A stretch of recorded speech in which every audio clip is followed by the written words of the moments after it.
नमस्कार, मी अंकिता जाधव. आपण पाहताय जय महाराष्ट्र बातमीपत्रात तुम्हा सगळ्यांचं स्वागत.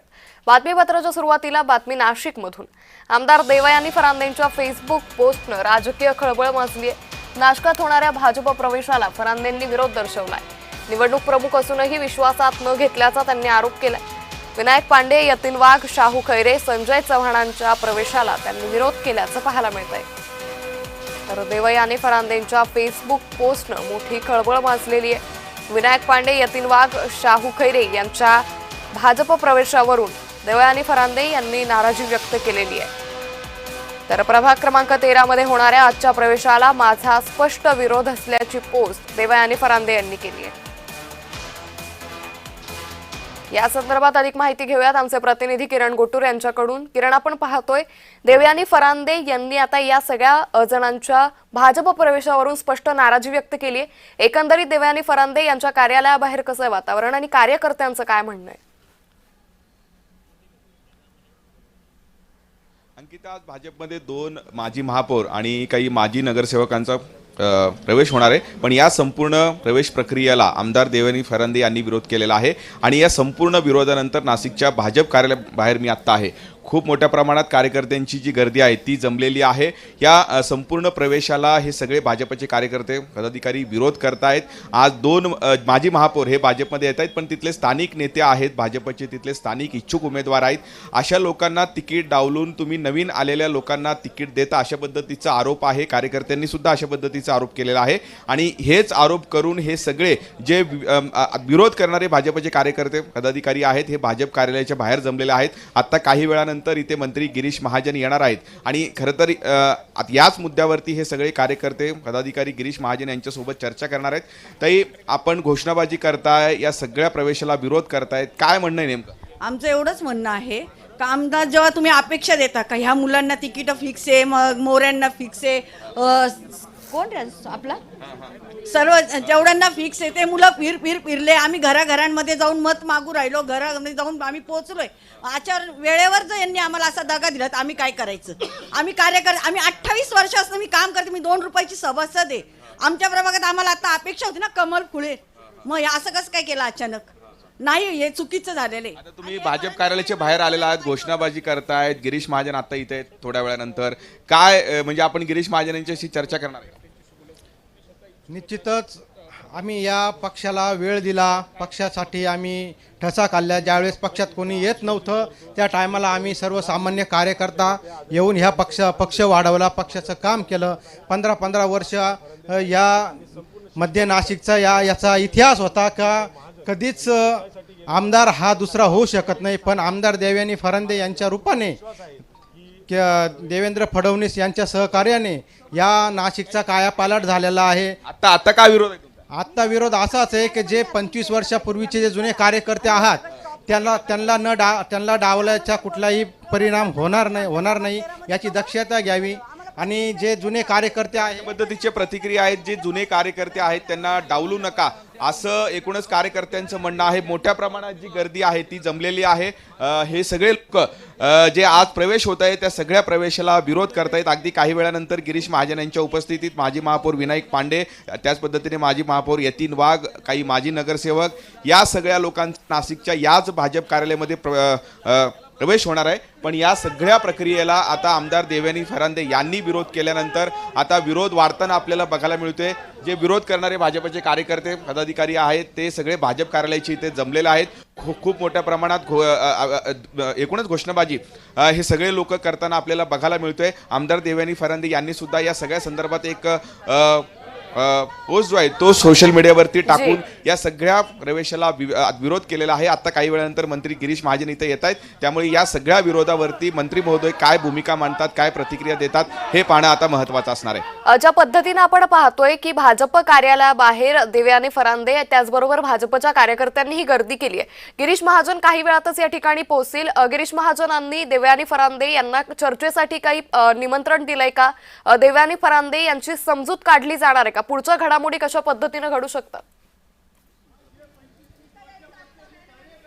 आता गिरीश रंजन असतील किंवा देवयानी फरांदे असतील हे दोघंही इथं आले नाहीत, पण कार्यकर्त्यांची जी गर्दी आहे ती खूप मोठ्या प्रमाणात इथे आपल्याला बघायला मिळतोय. एकीकडे जे आज प्रवेश करणार आहेत ते प्रवेश करणारे नेत्यांचे सुद्धा कार्यकर्ते इथे जमायला सुरुवात झालेला आहे. त्याच पद्धतीने जे विरोध करणारे नेते आहेत त्यांचेही कार्यकर्ते इथे जमलेले आहेत. त्यामुळे या दरम्यान कुठलाही अनुचित प्रकार घडू नये त्यामुळे बंदोबस्त सुद्धा मोठ्या प्रमाणात हे तैनात हे केल्याचं आपल्याला बघायला मिळतोय. रॅपिड ॲक्शनचा एक फोर्स सुद्धा जो आहे तो नाशिकच्या भाजप कार्यालय बाहेर इथे मागवण्यात आलेला आहे. किरण, मात्र एक RCP चं महत्त्वाचा पथक मुद्दा या निमित्तानं उपस्थित होतो की गिरीश महाजनांनी देवयानी फरांदे यांना चर्चेसाठी बोलावल्याची शक्यता बोलली जाते. यात किती तथ्य आहे? जे प्रवेश करणारे आहेत ते सुद्धा आता अंकिता भाजपमध्ये जे प्रवेश करणार आहेत तेही स्थानिक नेते आणि कार्यकर्ते भाजप कार्यालयाच्या बाहेर आलेले आहेत. गर्दी मोठ्या प्रमाणात झालेली आहे. पोलीस बंदोबस्त सुद्धा इथे आहे. या संपूर्ण प्रक्रियेला आमदार देवयानी फरांदे यांनी हे विरोध केल्यानंतर आता बंदोबस्त जो आहे तो भाजप कार्यालयाच्या बाहेर मोठ्या प्रमाणात हे लावण्यात आलेले आहेत. आज जे भाजपचे प्रवेश करणार आहेत ते नेते आता भाजप कार्यालयाबाहेर हे दाखल होताना आपल्याला बघायला मिळतोय. माजी महापौर विनायक आंडे जे आहेत हे दाखल झालेले आहेत. त्याच पद्धतीने काँग्रेसचे जे नेते आहेत माजी नगरसेवक शाहू खैरे हे सुद्धा भाजप कार्यालयामध्ये हे दाखल झालेले आहेत. आपण त्यांच्याशी बोलण्याचा प्रयत्न करूया. आज आपण पण भाजपमध्ये जात आहे, पण आपण जायच्या आधीच विरोध होत आहे.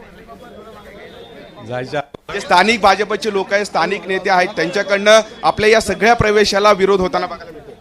नाही, आम्ही सर्वांशी चर्चा करून जे प्रमुख पदाधिकारी आहेत सर्व म्हणजे गिरीश भाऊंपासून सगळ्यांशी चर्चा करून सगळ्यांची संमती घेऊन आणि मग आम्ही प्रवेश करतोय. पण आमदार जे आहेत देवयानी फरांदे यांनी विरोध केलेला आहे या सगळ्या प्रवेश. नाही, आता हे जे स्थानिक पदाधिकारी आहेत त्यांनी आम्हाला सांगितलंय का आम्ही त्यांच्याशी बोलून घेऊ. पण जे भाजपचे कार्यकर्ते आहेत तिथे कार्यालयाचे इथे जमलेले आहेत, घोषणाबाजी मोठ्या प्रमाणात करतात. हा आता तो अंतर्गत प्रश्न आहे, तो आमच्या ह्याच्यातला नाही आहे. तो त्यांनी बघायचा आहे किंवा त्यांनी स्थानिक लेवलला ते त्यांचं आहे. वरिष्ठ त्यांच्याशी बोलतील. आम्ही वरिष्ठांशी बोललोय, त्यांनी आम्हाला होकार दिला आहे, त्यांनी बोलवलंय, त्याच्यामुळे आम्ही प्रवेश करतोय.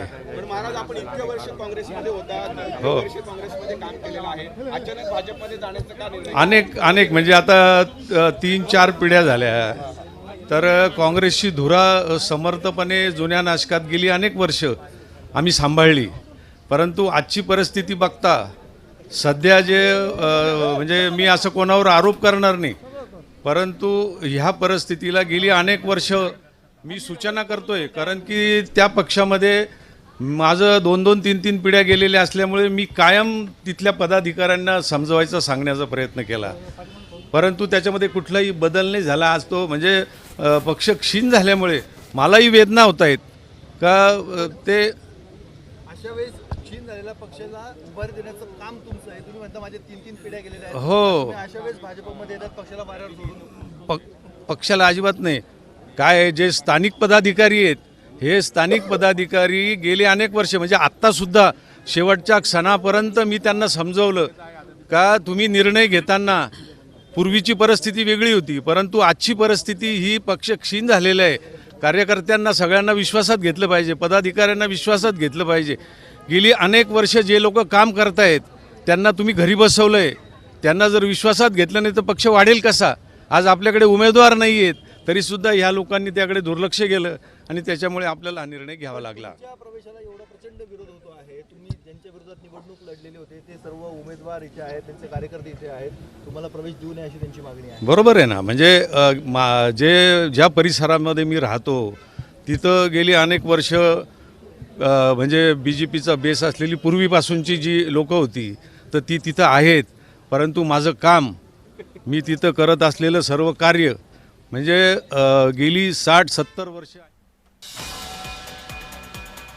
त्यामुळे आमदार देवयानी फरांदेंच्या फेसबुक पोस्टवर राजकीय खळबळ मचली. खरं तर नाशिकचं जे भाजप कार्यालय त्या कार्यालयाबाहेर भाजप कार्यकर्त्यांनी मोठ्या संख्येनं गर्दी केलेली आहे आणि या भाजप प्रवेशाला आज होणाऱ्या या नेत्यांच्या भाजप प्रवेशाला विरोध केलाय. आज त्या सर्व लोकांना मनापासून बरं वाटतंय का प्रवाहामध्ये पुढची जी पिढी आहे तर असंच जर चालू राहिलं तर त्यांची कामं होणार नाहीत आणि त्यामुळं हा निर्णय मला घ्यावा लागला. हो हो, तो त्यांचा मात्र ते तिथे बाहेरच उभे आहे या हां सगळ्यामुळे एक गोंधळ होऊ शकतो. पोलिसांचा बंदोबस्त देखील हा आता पक्षाचं एकंदरीत आता तो त्यांचा अंतर्गत प्रश्न आहे, तो त्यांनी बघावा बुवा असं. पण बंदोबस्तमध्ये प्रवेश होतोय सगळा पूर्ण. हो हो हो हो हो, आता तो ते समजवतील सगळ्यांना. आमदारांशी तुमची चर्चा झाली होती प्रवेशाआधी? ते पदाधिकाऱ्यांनी आम्हाला जे बोलवलं, म्हणजे नाशिक शहरातले जेवढे पदाधिकारी आहेत बऱ्यापैकी, पालकमंत्री आहेत, या सगळ्यांशी बोलूनच आम्ही प्रवेश करतोय ना. कोणाचा होता? तर स्थानिक पातळीवरती भाजपचे महत्त्वाचे वरिष्ठ नेते हे स्थानिक आमदारांशी त्याचबरोबर कार्यकर्त्यांशी बातचीत करतील असं त्यांनी म्हटलेलं आहे.